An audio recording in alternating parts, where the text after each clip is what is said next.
नमस्कार दोस्तों, स्वागत है आपका अपने प्रिय चैनल अखंड उत्तराखंड आधुनिक आदान प्रदान में। मैं मुनीश शर्मा आपका स्वागत करता हूं। आज हमारे साथ हैं विशिष्ट अतिथि श्री श्री 1008 स्वामी प्रबोधानंद गिरी जी महाराज और हिंदू रक्षा सेना के राष्ट्रीय अध्यक्ष भी हैं। तो जैसा कि आप लोग जानते हैं, इस समय दो विषय बहुत इस समय तूल पकड़े हुए हैं पूरे भारतवर्ष में। पहला मामला यूजीसी का और दूसरा मामला अभी मुक्तेश्वरन जो शंकराचार्य जी हैं उनको लेकर जो घटना घटी थी उसको लेकर। तो आइए बातचीत करेंगे, विस्तार से बातचीत कर लेते हैं, दोनों मुद्दों पर क्या राय रखते हैं, क्या कहना चाहेंगे। नमस्कार, स्वागत है आपका। धन्यवाद आपको, बहुत बहुत आपको धन्यवाद। स्वामी जी, एक चीज जानना चाहूंगा, शुरुआत कर लेते हैं हम अभी यूजीसी से। देखिए, एक तरफ तो जो इस समय सरकार है, भारतवर्ष की सरकार है, वो कहीं ना कहीं संगठन के ऊपर निर्धारित है, संगठन के ऊपर आधारित सरकार है और कहा जाता है कि संगठन को लेकर साथ चलने वाली सरकार है। लेकिन उसी सरकार के द्वारा एक प्रस्ताव पारित किया जाता है, एक नियम जो है लाया जाता है यूजीसी के अंतर्गत, जिसमें सवर्णों को अलग कर दिया जाता है और बाकी ओबीसी और एससी एसटी को अलग कर दिया जाता है।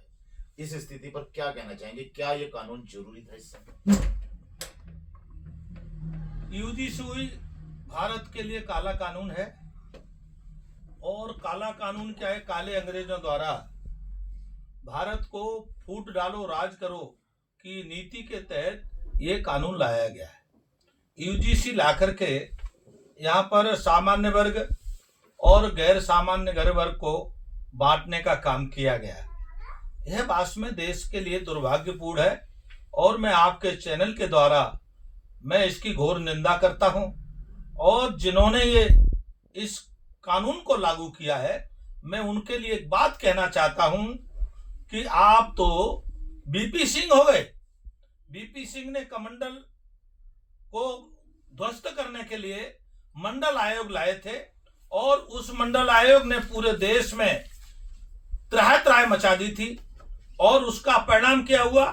बीपी सिंह मौत मांगते रहे, मौत नहीं मिली, तड़पते रहे मौत के लिए। तो मैं आज आप नेताओं से यह कहना चाहता हूं, आप इस हिंदू समाज को बांट करके आप राजनीति करना चाहते हैं तो आपकी दुर्दशा भी बीपी सिंह जैसी दुर्दशा होगी। बीपी सिंह दोबारा कमंडल को खत्म करने के लिए मंडल लागू किया, लेकिन मंडल के बल पर दोबारा देश के प्रधानमंत्री नहीं बने। आप भी यूजीसी के माध्यम से देश के प्रधानमंत्री या देश की सत्ता चाहते हैं, तो मैं आपको आज कहता हूं, आपको कभी सत्ता नहीं मिलेगी, आप सत्ता के पास नहीं आओगे। और ये बात याद रखना, आप अपनी मौत के लिए भी बीपी सिंह की तरह तड़पोगे। जैसे बीपी सिंह मौत के लिए तड़पते रहे, उनको मौत नहीं मिली, आप भी। क्योंकि जो समाज के साथ धोखा करता है, विश्वासघात करता है, समाज को तोड़ने का काम करता है, इससे बड़ा महापाप कोई दुनिया में दूसरा नहीं है। लोग वर्षों वर्षों अपनी तपस्या करते हैं इस हिंदू समाज को जोड़ने के लिए। हिंदू हम सब एक का नारा देते हैं, लाखों लोगों ने तपस्या की है, उस तपस्या को आप एक हथियार से थोड़ी सी देर में काट देते हैं, तो इससे बड़ा कोई यूजीसी से बड़ा कोई महापाप नहीं है। अगर मान लीजिए किसी कानून को लाया जाए और वह कानून हम लोगों के ऊपर, हम वयस्क लोगों के ऊपर प्रभाव डालता हो, तो एक बार को देखा जा सकता है कि भाई हम लोग उसको झेलें। लेकिन ये जो कानून यूजीसी का लाया गया, ये सीधा सीधा आने वाली पीढ़ी, हमारे बच्चों के लिए उनको प्रभावित कर रहा है, उनकी पढ़ाई को प्रभावित कर रहा है। आप ठीक कह रहे हैं। आप ये समझ लीजिए, आप किसी के प्रथम सीढ़ी पर ही आप शिक्षा का अधिकार सीख लेंगे, वो शिक्षा प्राप्त करने जाएगा, वहां पर मुकदमे झेलेगा, जेल जाएगा। ये कैसा आपका कोर्ट का कानून है? ये कोई कानून नहीं है, ये तुगलकी फरमान है। और जैसे इस्लाम के लोग मानने वाले, जो इस्लाम को मानने वाले लोगों ने इस देश में सत्ता की, ठीक वैसे ही सत्ता का ये षड्यंत्र है। इस सत्ता के षड्यंत्र से मैं ये कहूंगा भारत के हिंदुओं से, हिंदुओं बटना नहीं। और मैं उनको भी कहूंगा, एससी एसटी और बैकवर्ड वालों को, आप हिंदू हो, पहले आपस में मत लड़ना, आपस में मत कटना।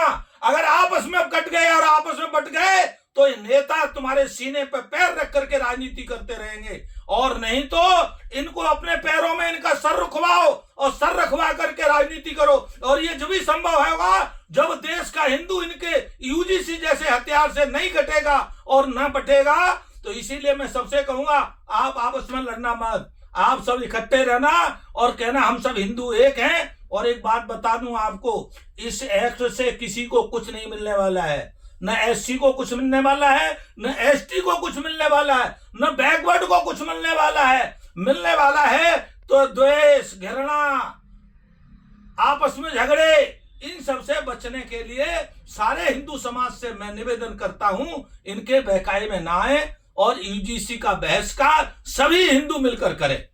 जैसे अभी गतिरोध दिखाई दे रहा है करणी सेना के द्वारा, या ये जो सामान्य जाति के लोग हैं इन्होंने जगह जगह संगठन बनाए और विरोध कर रहे हैं कि भाई हम सरकार का विरोध करते हैं, आने वाले समय में सरकार को जो है हम सपोर्ट नहीं करेंगे। तो आपको क्या लगता है, आपका क्या मत है कि बैकफुट पर आ सकती है सरकार, पीछे कदम हटा सकती है इस चीज को लेकर? सरकार को बैकफुट पे आना चाहिए। गलती किसी से भी होती है, वो गलती में सुधार करे, और सरकार अगर गलती में सुधार कर लेगी तो हो सकता है जनता तुम्हें माफ कर दे। लेकिन अगर आप अड़े रहे तो आप अपने सर्वनाश की नींव खोद रहे हैं। मैं नेताओं से कहना चाहता हूं, आप अपने सर्वनाश की नींव मत खोदिए। आप ये सोच रहे हैं कि इस हथियार से किसी एक बढ़ते हुए महापुरुष पर हमला करके आप उसकी राजनीति की हत्या करना चाहते हैं, तो ये आपकी भूल है। इससे किसी की हत्या नहीं होने वाली। ये कई बार क्या होता है कि जो हथियार तीर चलाया जाता है वो दीवार से टकरा करके स्वयं वापस भी आ जाया करता है। ये यूजीसी भी आप ये ध्यान रखना, ये जो आपने हथियार तीर चलाया है ये तीर नेताओं के ऊपर वापस लगने वाला है। अच्छा, जैसे आगे अगर हम फ्लैशबैक में जाएं, एक पार्टी रही, अभी भी है, अस्तित्व में है लेकिन इतना अस्तित्व नहीं है, बहुजन समाज पार्टी। उनकी जो प्रमुख थी, उन्होंने एक स्लोगन दिया था, तिलक तराजू तलवार जूते मारो चार। उसके बाद उनका डाउनफॉल शुरू हुआ और आज वह पार्टी कहाँ है सभी जानते हैं किस स्थिति पे। तो क्या हम बात कर सकते हैं वर्तमान जो सरकार है उसी? नहीं, आपकी बात ठीक है। आप घृणा की राजनीति करके देश में कितने दिन कर पाएंगे? मायावती से सबक सीख लीजिए। उन्होंने तिलक तराजू की तलवार तो कितनी सीटें आती थी, 1-2। जब उन्होंने कहा नहीं, बहुजन समाज, संपूर्ण समाज समरस था, जब ये इन्होंने बात की तो उत्तर प्रदेश की सरकार में मुख्यमंत्री बनी वो, और अपने बल पे बनी। तो मैं आपको नेताओं को बता देना चाहता हूं, आपने जो घृणित इरादे से, घृणित योजना से, घृणित इच्छा से आपने जो घृणात्मक काम किया है, घृणा पैदा करने वाला काम किया है, ये आपका, समाज का, देश का किसी का भला नहीं करने वाला है। कहते हैं जब उसको आभास हो जाए कि गलती हो गई है तभी उसे वापस आ जाना चाहिए। यूजीसी जैसे बिल को तत्काल सरकार वापस ले, इसके अलावा और कोई दूसरा उसके पास रास्ता नहीं है। एक सवाल इसी पर और बनता है, हमारे यहाँ उत्तराखंड की अगर बात की जाए, उत्तराखंड की राजनीति में 90% जो सांसद हैं या विधायक हैं, जो नेतागण हैं, वो ज्यादातर सामान्य जाति से आते हैं, अगर हम यहाँ की डेमोग्राफी देखें तो। लेकिन आज की तारीख में इस नियम के विरुद्ध किसी के मुंह से जवाब नहीं निकल रहा है, कोई जवान नहीं खोल रहे, दही जमी हुई है उनकी जवान पर। क्या कहेंगे नेताओं के विषय में? देखो, उत्तराखंड की राजनीति का अलग सूत्र है जी। उत्तराखंड ने आज तक कोई भी राष्ट्रीय राजनीति में कोई विशेष आंदोलन नहीं किया। उत्तराखंड क्षेत्रीय राजनीतिक महत्ता निश्चित है। यहाँ के नेता क्षेत्रीय राजनीति बहुत रुचि लेते हैं, चाहे वो उत्तराखंड डिवीजन का मामला हो, चाहे अभी अंकिता का मामला हो। ऐसे कई सारे आप उदाहरण देखेंगे तो क्षेत्रीय समस्याओं पर तो आंदोलन खूब खुल के करते हैं, लेकिन जो पूरे राष्ट्र की समस्याएं होती हैं उन पर ये मौन रहते हैं। इनकी पुरानी आदत है मौन रहने की, और ये उत्तराखंड को भी मौन तोड़ना चाहिए। उत्तराखंड ने योगी पैदा किए, बस दिए नहीं, दोनों में अंतर है। उत्तराखंड ने पैदा किए हैं, दिए नहीं। मैं इसलिए कह रहा हूं, जब कुछ वो समर्थवान हुए तो उत्तराखंड छोड़ के चले गए और गुरु के चरणों में रहे, वहां जाके उन्होंने सीखा। इसीलिए वो देश की राजनीति के प्रति समर्पित है, देश के मुद्दों के प्रति समर्पित है, राष्ट्र की भावना से पूर्णतः ओतप्रोत है। क्योंकि गोरख जो पीठ है उसकी परंपरा है राष्ट्र धर्म के विषयों पर लड़ना और राष्ट्र धर्म के विषयों के लिए जागरूक रहना। राष्ट्र धर्म के विषयों के लिए गोरखपीठ प्रसिद्ध रहा है, आंदोलन करना, राजनीति करना इसके लिए प्रसिद्ध रहा है। एक सवाल इसी विषय पर अंतिम ले रहा हूं आपसे। सूत्रों के मुताबिक जैसा बताया जा रहा है, जैसे पूर्व में हो भी चुका है, उत्तर प्रदेश के जो मुख्यमंत्री हैं योगी आदित्यनाथ, उनका जो है वर्चस्व बढ़ता हुआ दिखाई दे रहा है, सेंट्रल की तरफ जाते हुए दिखाई दे रहे हैं। तो कहीं इस प्रकार के जो कानून है ये अवरोधक बनाने के लिए उनकी प्रभुत्व को जो है उसके लिए अवरोधक बनाए जा रहे हैं। क्योंकि अगर पिछला चुनाव अगर देख लिया जाए तो यूपी में सीटें घटी थी और उसमें एक बयान आया था कि भाई योगी जी के जो उन्होंने चेहरे बताए थे उनको टिकट नहीं दिए गए थे, 30-35 नाम ऐसे आए थे। तो क्या ये जो इस प्रकार यूजीसी वगैरह का जो परपंच है ये योगी जी का रास्ता रोकने के लिए इस प्रकार भी हो सकता है कुछ घटना? देखो, ये वास्तव में जो राजनीतिक विश्लेषण करने वाले हैं उनका भी यही कहना है कि आने वाला समय जो बड़ा चुनाव है वो उत्तर प्रदेश का है।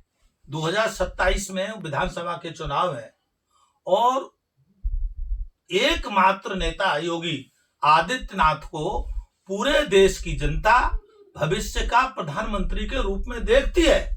ये कुछ नेताओं को अच्छा नहीं लगता और उन नेताओं को इसलिए अच्छा नहीं लगता कि नेताओं की राजनीति है कि मैं ही आगे बढ़ूं, दूसरा नहीं बढ़ना चाहिए।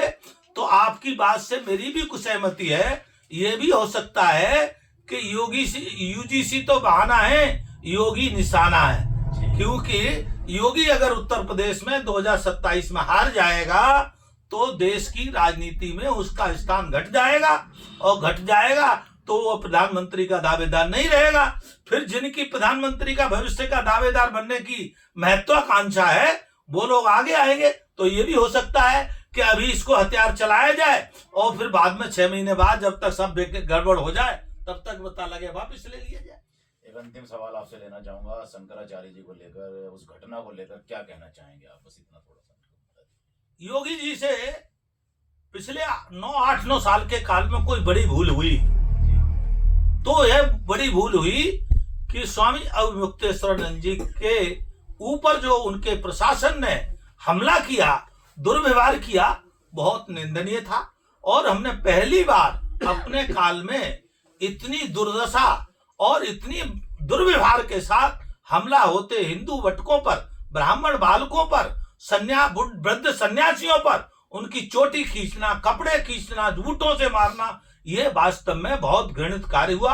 और इस घृणित कार्य के लिए उनकी आत्मा इतनी दुखी कि 10, 11, 12 दिन वो बाहर बैठे रहे मुक्तेश्वरानंद जी और दुखी होकर के दुखी मन से काशी गए हैं। अभी भी उनको मैं यही कहूंगा, उत्तर प्रदेश सरकार के प्रतिनिधियों को जाकर के क्षमा याचना करनी चाहिए।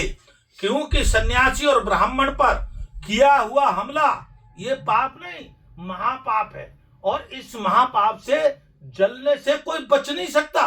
तो मैं उत्तर प्रदेश सरकार से मैं कहूंगा, इस महापाप से जलने से बचने के लिए आपने 14-15 दिन तो खो दिए और अब भी आपके पास अवसर है। क्योंकि कल मैं सुनना था मुक्तेश्वरानंद जी का भाषण, वो कह रहे थे कि उत्तर प्रदेश सरकार ने, उत्तर प्रदेश के प्रशासन ने क्षमा याचना का समय तो खो दिया है, लेकिन क्षमा करने का कोई समय निश्चित नहीं रहता, कभी भी क्षमा की जा सकती है।